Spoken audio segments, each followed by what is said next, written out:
News point लेकर हाजिर हूं मैं राजीव। दोस्तों, बीजेपी अब पूरी तरह से राहुल गांधी के दबाव में आती हुई दिखाई दे रही है। न सिर्फ राहुल गांधी के दबाव में बल्कि कहें तो विपक्ष के दबाव में आती हुई दिखाई दे रही है। बजट में हुए पक्षपात के बाद विपक्ष ने संसद में बीजेपी का जमकर विरोध किया ही था, आपने देखा। और उसके बाद आज नीति आयोग की बैठक हुई। उस बैठक का भी इंडिया ब्लॉक के मुख्यमंत्रियों ने बहिष्कार कर दिया। एमके स्टालिन तमिलनाडु के मुख्यमंत्री हैं, आप जानते हैं। सिद्धारमैया कर्नाटक के मुख्यमंत्री हैं। रेवंत रेड्डी तेलंगाना के मुख्यमंत्री हैं। सुखविंदर सिंह सुक्खू जो हैं वो हिमाचल प्रदेश के मुख्यमंत्री हैं। पी विजयन केरल के मुख्यमंत्री हैं। हेमंत सोरेन झारखंड के हैं। भगवंत मान पंजाब के हैं और अरविंद केजरीवाल अभी जेल में हैं, नई दिल्ली के मुख्यमंत्री हैं। इन सब ने पहले ही कह दिया था कि वे नीति आयोग की बैठक में शामिल नहीं होंगे।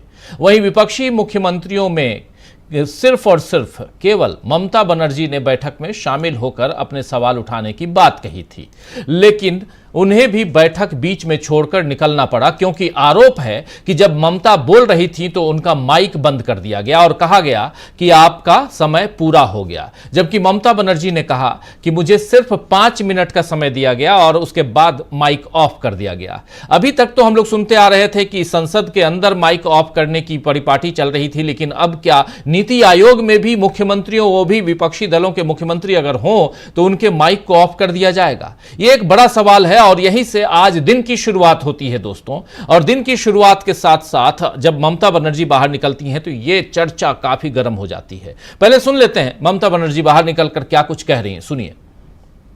बंद कर लेते हैं।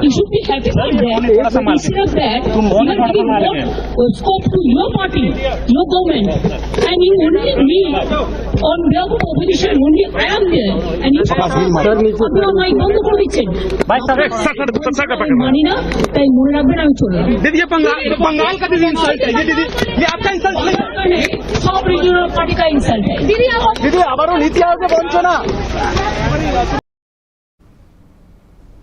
तो साफ साफ यहां ममता बनर्जी अपनी बात रख रही थी और कह रही थी कि सब रीजनल पार्टी का इंसल्ट है। हालांकि नीति आयोग का कहना है कि उन्हें जितना समय, जितना वक्त मिला वो उससे ज्यादा देर तक बोल चुकी थी। खैर, इस आरोप प्रत्यारोप के बीच एक बड़ी खबर यह भी है कि नीतीश कुमार, जी हां, बिहार के मुख्यमंत्री नीतीश कुमार भी नीति आयोग की बैठक में नहीं पहुंचे, जबकि वो बीजेपी के साथी हैं ही। आप जानते हैं कि नीतीश कुमार बीजेपी के साथी हैं, लेकिन नीतीश कुमार नहीं पहुंचे इस बैठक में। यह सबसे बड़ी खबर आज रही।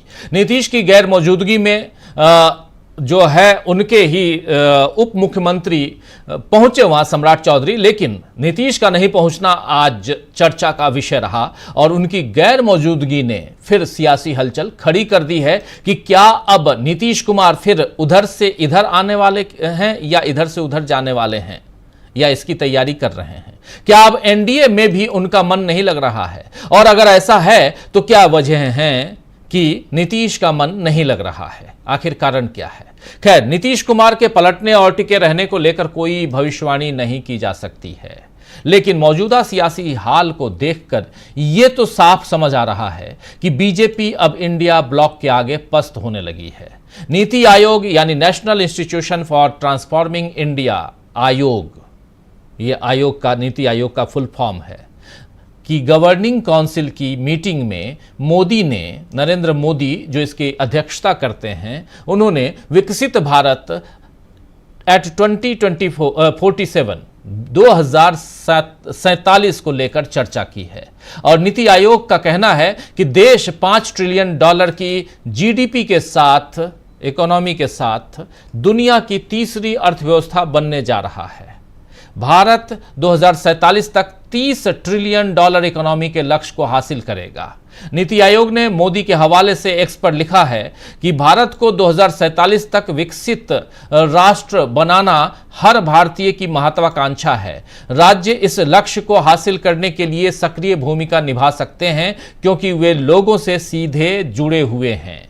मोदी ने अपने मन की बात लिख तो दी, यहां पर मोदी के जरिए नीति आयोग ने अपनी बात रखी है और यह मोदी की बात है, तो इसलिए कह सकते हैं कि नरेंद्र मोदी ने अपने मन की बात यहां रख तो दी है, लेकिन इस बात का जवाब नहीं दे सकते हैं कि जो राज्य इस बैठक का हिस्सा नहीं बन सके उन्हें विकसित भारत का हिस्सा बनाने की कौन सी योजना नरेंद्र मोदी के पास है। यहां साफ साफ देखा जा रहा है कि जो राज्य विपक्षी दलों के पास हैं उन राज्यों के साथ दोयम दर्जे का व्यवहार किया जा रहा है, और अगर उनके साथ दोयम दर्जे का व्यवहार किया जाएगा तो क्या भारत 2047 तक विकसित राज्य होगा, राष्ट्र होगा? और क्या 2024 की जगह 2047 की बात करके नरेंद्र मोदी अपनी सत्ता बचा सकते हैं?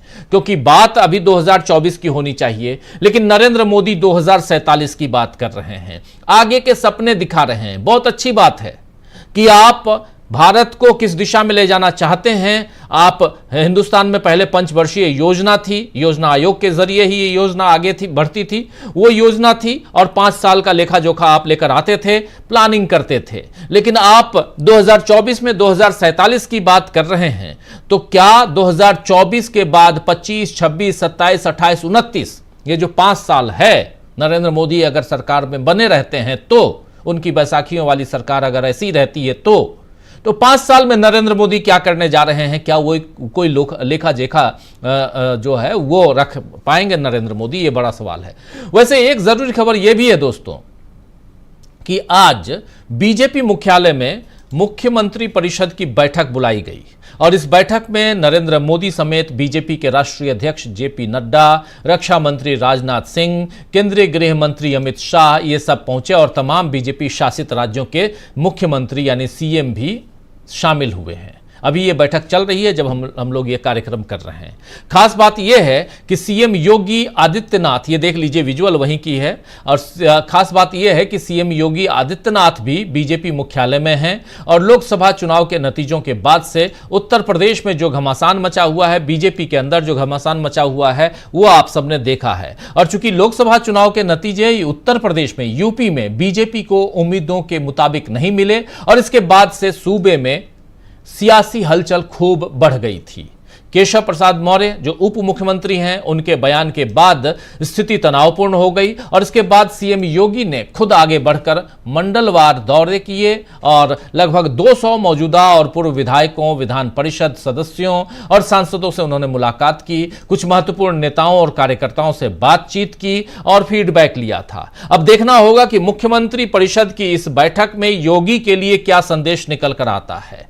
तो एक तरफ उत्तर प्रदेश, योगी आदित्यनाथ, केशव प्रसाद मौर्य, इन दोनों के बीच जो खटपट चल रही है वो अब धरातल पर है और इन सब के बीच एक सबसे बड़ी खबर जो लगातार कही जाती है कि नरेंद्र मोदी किसी और को सीएम चाहते हैं देखना उत्तर प्रदेश में, उसमें कितना नरेंद्र मोदी, अमित शाह उसमें सफल हो पाते हैं ये देखना दिलचस्प होगा। लेकिन इन सब के बीच नीति आयोग से हमने शुरुआत की थी और नीति आयोग से पहले राहुल गांधी की बात हमने उनका जिक्र किया था और आप जानते हैं कि कल राहुल गांधी पहुंचे थे सुल्तानपुर में उनको पेशी उनकी थी एमपी एमएलए कोर्ट में और उस पेशी के बाद जब वो लखनऊ के रास्ते में थे तो उन्होंने एक मोची रामचैत से मुलाकात की थी। उसके बाद उन्होंने उसी रास्ते पर उनकी मुलाकात, राहुल गांधी की मुलाकात, ये रामचैत की दुकान है जहां आज जो ये चाह रहे थे इनके लिए सिलाई की, जो जूते सिलने की मशीन होती है, वो आज राहुल गांधी ने पहुंचवा दी है। एक मदद राहुल गांधी ने ऑलरेडी कर दी। ये खबर अभी जैसे इस कार्यक्रम को करने की तैयारी में कर रहा था तब तक ये खबर आई कि रामचैत के पास राहुल गांधी ने वो मशीन पहुंचवाई है जो जिस मशीन की दरकार शायद बहुतों को होगी, लेकिन रामचैत इसमें उस मशीन को पाने में सफल हो गए। राहुल गांधी यहां पहुंचे। बात सिर्फ इतनी नहीं है दोस्तों, बात यह भी है कि राहुल गांधी ऐसे लोगों से मिल रहे हैं और लगातार ऐसे इन लोगों से मिलकर उनके हुनर को जानने, ये तस्वीर है देखिए जो पहुंचाई गई है मशीन, ये आज की अभी थोड़ी देर पहले की तस्वीर है और ये सब कुछ यहां पहुंचाई गई है ताकि ये सिलाई कर पाए। सिलाई की मशीन है, लेकिन ये मशीन जो है ये कपड़ा सिलने की नहीं, जूते चप्पल सिलने की मशीन है, वो यहां पर राहुल गांधी ने पहुंचवा दी है। यह तस्वीर आज की अभी थोड़ी देर पहले की तस्वीर है। तो कैसे फटाफट काम होता है ये भी आप इससे समझ सकते हैं। और ये राहुल गांधी हैं जो परेशान कर रहे हैं नरेंद्र मोदी को। परेशान उधर ममता बनर्जी भी कर डाली हैं और सबसे ज्यादा अगर किसी ने परेशान किया है तो वो है नीतीश कुमार। इसलिए हम लिख रहे हैं कि एनडीए में पड़ गई फूट। क्या एनडीए में फूट पड़ गई है? ये सवाल ये भी कि विपक्ष के साथ आए नीतीश कुमार इसलिए लिख रहे हैं क्योंकि विपक्षी नेताओं ने, मुख्यमंत्रियों ने बहिष्कार किया और नीतीश कुमार भी नहीं पहुंचे।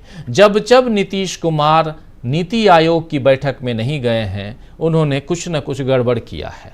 क्या इस बार भी कुछ गड़बड़ होने वाला है? ये तमाम सवाल